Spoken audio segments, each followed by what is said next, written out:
Hello friends, आप Mukesh Goyal. I hope कि आप बहुत अच्छे हैं। और फ्रेंड्स, आज हम जो बात करने वाले हैं कि बहुत सेंसिटिव सा टॉपिक है।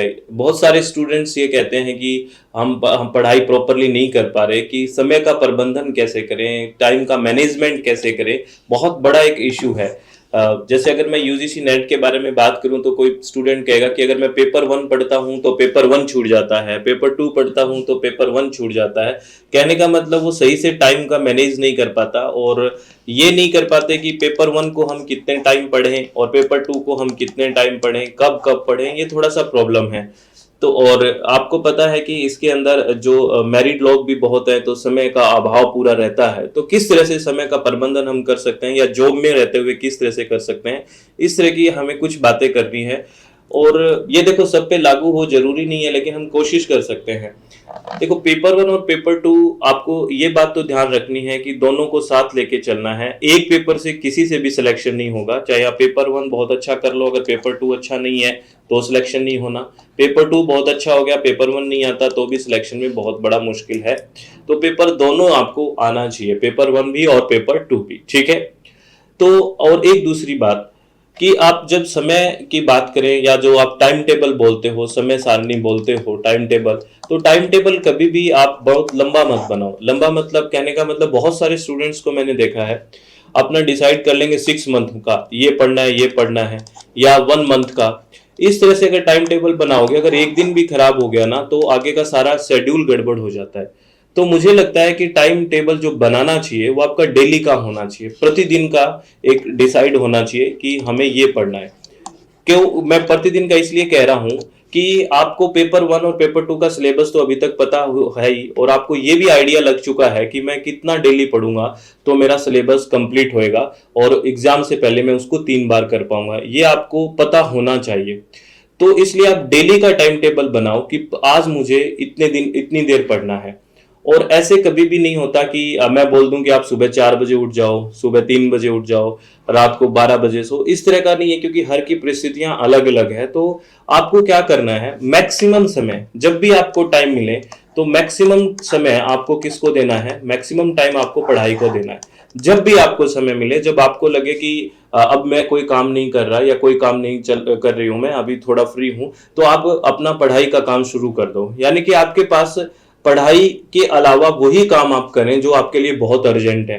आप खाली जैसे हम क्या करते हैं, मोबाइल देखने लग गए, स्क्रॉल करने लग गए, तो ये चीजें आपका कब टाइम खा जाती है, 1-2 घंटे, हमें ही नहीं पता लगता। और इस बात को मेरे हिसाब से जितना ज्यादा हो सके कि आप जून तक जो इस तरह का सोशल मीडिया है जो आपको लगता है कि आपके लिए कोई प्रोडक्टिव नहीं है और आपके एग्जाम में कोई हेल्प नहीं कर रहा है, तो उसको एक मेरे हिसाब से तो आपको उसको नहीं फॉलो करना चाहिए, और उसको छोड़ देना चाहिए। या फिर 5-10 मिनट डेली का आप अगर ऐसा चाहते भी हैं तो इतना ही होना चाहिए। टाइम लगा लो कि इससे ज्यादा मैं नहीं इसको फॉलो करूंगी, या फिर आप उसको बंद ही कर दीजिए। ठीक है।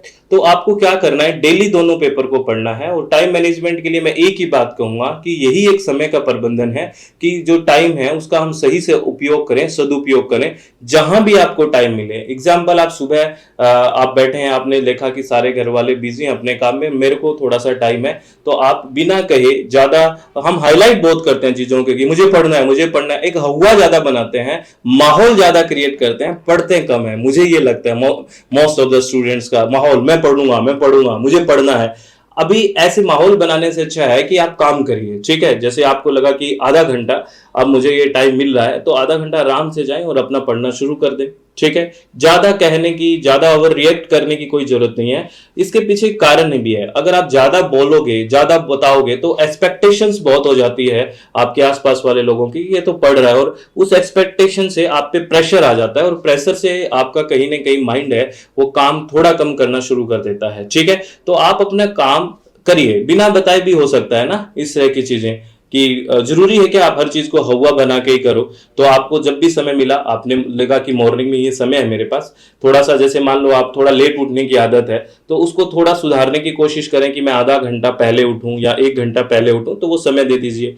आपको रात को ये लग रहा है कि मैं ये आधा घंटा मुझे जल्दी सोना होता है या जल्दी सोती हूँ, तो उसमें थोड़ा सा चीजों को एक्सटेंड कर दीजिए कि आधा 1 घंटा मैं और दे दूं। तो कहने का मतलब, आपको जो भी समय मिला है है ना, जो भी समय मिला उसको जरूरी काम है तो ही पढ़ाई के अलावा करें, वरना आप कोशिश करें कि जो समय मिला है उसको पढ़ाई में लगा दें। यही टाइम का मैनेजमेंट होता है, यही समय का प्रबंधन होता है, और कोई समय का प्रबंधन है ही नहीं। क्योंकि कोई किसी के घर में बीमार है, किसी के घर में छोटे बच्चे हैं, कोई अलग रिस्पॉन्सिबिलिटीज हैं, तो बस आप एक चीज करें कि ये टाइम मिल गया मुझे। आप कहीं सफर कर रहे हैं, आप कहीं गाड़ी से जा रहे हैं, बस से जा रहे हैं, तो आपको पता है आजकल इतना सारा चैनल पे रहती है चीजें, है ना, या पे आपने लाइव सेशन है, ऑनलाइन क्लासेस में, तो किसी भी तरह की चीजें तो आपके पास रहती है। तो आप उसमें और चीजों से इंटरेक्ट होने की बजाय मुझे लगता है कि वो चीजें आप डेली बेसिस पे देखना शुरू करें, उनको सुन ले तो बहुत बेहतर हो सकता है, वो टाइम बच जाएगा। आप किचन में काम कर रहे हैं, ठीक है, किचन में काम कर रहे हैं, आपको लग रहा है कि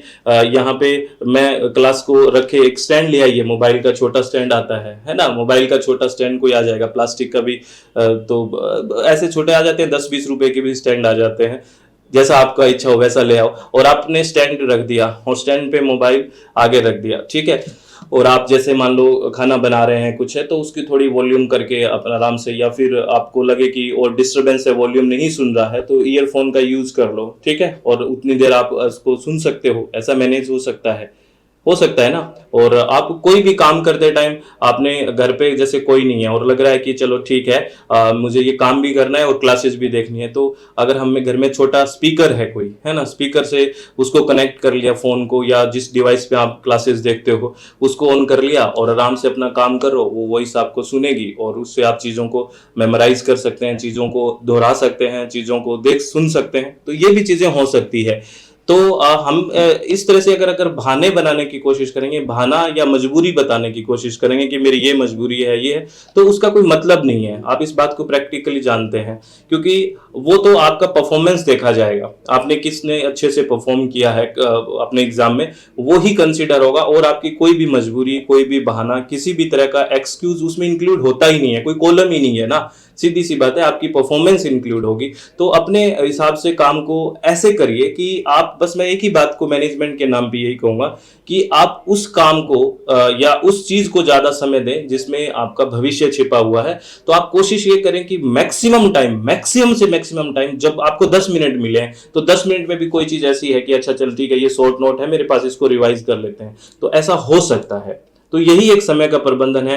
हर एक का उठने का, सोने का अलग अलग रिस्पॉन्सिबिलिटीज हैं, तो हर एक का ऐसे नहीं कह सकते कि इतने बजे उठो, 3 घंटे ये पढ़ो, 2 घंटे ये पढ़ो, आधा घंटे ये पढ़ो, इस तरह की चीजें नहीं होती है। बस एक चीज है कि मैं तो आपको एक ही बात कहूंगा, सिलेक्शन के लिए इन दोनों पेपर का आपका कम से कम एग्जाम से पहले 3 बार रिवीजन होना चाहिए।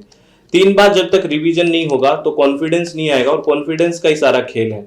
तो 3 बार रिवीजन तो मिनिमम आपको करना ही करना है, और वो आप ही हिसाब लगा सकते हैं कि आप कितने घंटे, क्योंकि पढ़ के 3 बार रिवीजन कर सकते हैं, क्योंकि कोई बहुत जल्दी चीजों को समझ सकता है, कोई धीरे धीरे समझ सकता है, किसी ने कहीं सिलेबस कर रखा है, किसी ने बिल्कुल भी नहीं कर रखा, तो सारी चीजें उस पर डिपेंड करती है। तो प्लीज इस चीज का ध्यान रखें कि मैक्सिमम से मैक्सिमम टाइम आप पढ़ने पे व्यतीत करें, अपना फ्यूचर बनाने पे करें। अगर आप देखो 24 घंटे हैं दिन में, अगर 24 आवर्स है, तो आपको ये पता है कि 24 आवर्स आप पूरे दिन तो काम नहीं करते होंगे। अगर कुछ बच्चों को छोड़ दें, कुछ पे चलो एक्स्ट्रा रिस्पॉन्सिबिलिटीज होती हैं, उनकी बात नहीं, लेकिन 24 आवर में मुझे ये लगता है कि आप कैसे भी करके 4-5 घंटे, 6 घंटे तो आराम से चुरा सकते हो। 20 घंटे और काम हो गया, आपके सोशल काम हो गया, आपका सोना हो गया, तो 4-5 घंटे मेरे हिसाब से अगर आप बहुत स्ट्रिक्ट हैं अपने समय को लेके तो आप निकाल सकते हैं, है ना, और बहुत ही ऑब्जर्विंग नेचर के हैं कि चलो यहाँ समय मेरा बच जाएगा, कोई दिक्कत नहीं है। क्योंकि पढ़ा लिखा होने का मतलब यही नहीं है कि सिर्फ आपने कोई डिग्री कर ली, वो सिर्फ पढ़ा लिखा होने का मतलब नहीं है। पढ़े होने का मतलब है कि आप चीजों को मैनेज कैसे कर रहे हैं, कैसे अपने हिसाब से चीजों को एकदम मैनेज कर पा रहे हैं। अडेप्टेशन भी तो कोई चीज होती है ना, अडेप्ट करके चीजों को कैसे मैनेज करते हो, वही तो हमें सीखना होता है एजुकेशन से। सिर्फ एग्जाम क्लियर करना और डिग्री हासिल करना ही तो सीखना पढ़ना नहीं है ना। लर्निंग का मतलब क्या है, हम थ्रू आउट सीखते हैं लर्निंग, तो कि कैसे मैं मैनेज करूं, है ना। रिस्पॉन्सिबिलिटी से हम नहीं भाग सकते। किसी के घर में बीमार है तो ये बहाना नहीं है, ये हमारी जिम्मेवारी है कि हमारे घर में कोई बीमार है तो उसको हमें टेक केयर करना पड़ेगा। उसके वो पढ़ाई से भी इंपॉर्टेंट है मेरे हिसाब से, लेकिन उसके लिए हम पढ़ाई को भी नहीं छोड़ना, वो उनको भी ध्यान रखना है। तो हम कैसे मैनेज कर सकते हैं, ये एक अच्छा एक स्टेबल माइंड की बात होती है। तो ज्यादा फ्रस्ट्रेशन, ज्यादा एक्सपेक्टेशंस और ज्यादा ओवर कॉन्फिडेंस, ज्यादा डिप्रेशन, ये सब चीजें बेकार है। मैनेज्ड वे में काम करने की कोशिश कीजिए। हो सकता है सबका हो जाएगा, ठीक है, लेकिन इसके लिए ईमानदारी से काम करना पड़ेगा। आपकी जो भावना है, काम करने का जो तरीका है, और आपका जो उसके काम करने के पीछे जो एक होता है ना कि आपकी मनोवृत्ति क्या है, आपका दिल क्या क्या कहता है, ये काम करते टाइम आप किसी का बुरा थोड़ी कर रहे हैं, आप पढ़ाई तो कर रहे हैं, और अच्छे काम करने के रिजल्ट्स तो अच्छे ही आते हैं, ठीक है। हो सकता है थोड़े रिजल्ट्स डिले हो जाए, तो ज्यादा भागा दौड़, ज्यादा इस तरह की चीजें ना करके अपने चित्त को शांत रखते हुए, रिलैक्स रहते हुए काम करना है, विदाउट एनी बर्डन। और ये सोचना है कि मुझे मैक्सिमम से मैक्सिमम टाइम कैसे मैं पढ़ाई को दूं, किस तरह से मैं समय को चुरा सकता हूं। लंच में कहीं ऑफिस में काम कर रहे हैं, ये समय मुझे मिला है, ये मैं कैसे मैनेज करूं जिससे मुझे चीजें मेरे कॉन्फिडेंस में आए। मुझे सुबह आप ऑफिस में आधा घंटे पहले निकल के वहां तैयारी कर सकते हैं, अगर ऐसा मैनेज हो सकता है तो। थोड़ा इवनिंग में आप कहीं से कोचिंग जा रहे हैं तो 1 घंटा वहां बैठ के पढ़ सकते हैं। इस तरह की चीजें हो सकती है। आपको लगता है कि घर नहीं पढ़ पाएंगे, तो आपको ही करना है सब कुछ, ठीक है। तो मैनेजमेंट का सीधा सा मतलब है कि आपके पास जो रिसोर्सेज है उसका अच्छे से यूज करें, बस ये सीधा सा मतलब होता है मैनेजमेंट और प्रबंधन का। तो आप इस चीज को ध्यान रखना है और अपने चित्त को शांत रखते हुए सिर्फ काम करने, और हो जाएंगे। और पेपर 1 और पेपर 2 को आप कोशिश कीजिए कि आप डेली बेसिस पे दोनों पढ़े, है ना। और वीकेंड पे, जैसे संडे आपके पास या सैटरडे है, संडे है, जब आपके पास पूरा टाइम रहता है, तो आप वहां पे क्वेश्चंस प्रैक्टिस पे ज्यादा ध्यान दें। क्योंकि जब तक पीवाईक्यूज की प्रैक्टिस नहीं होगी तो शायद थ्योरेटिकल अप्रोच तो हो जाएगी, लेकिन आप उसको लागू करने में कहीं ना कहीं असमर्थ हो जाओगे। तो इस चीज को आपको ध्यान रखना है, ठीक है। तो प्लीज आप अपना ध्यान रखें, ऑल द वेरी बेस्ट, और चित्त को शांत रखें। और मैं आपको बता देता हूं कि आपको पता है कि 25 मार्च तक अपने यहाँ पे ऑफर चल रहे हैं, ठीक है। SWMG जो अपनी वेबसाइट है www.swmg.in, मोबाइल एप्लीकेशन SWMG, इस पे कंप्लीट पेपर 1 पढ़ते हैं हम, हिंदी और इंग्लिश माध्यम में, लाइव सेशन रिकॉर्डेड सब होता है, PDF file, video lectures. Paper 2 environmental science और पेपर 2 एजुकेशन। अगर आप कॉम्बो पैकेज ज्वाइन करते हैं तो 50% का ऑफ है।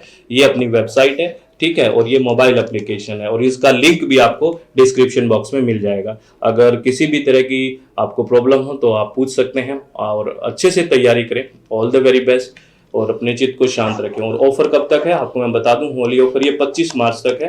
उसके बाद जितने भी ऑफर है वो क्लोज हो जाएंगे, 40 और 50% वाले, ठीक है।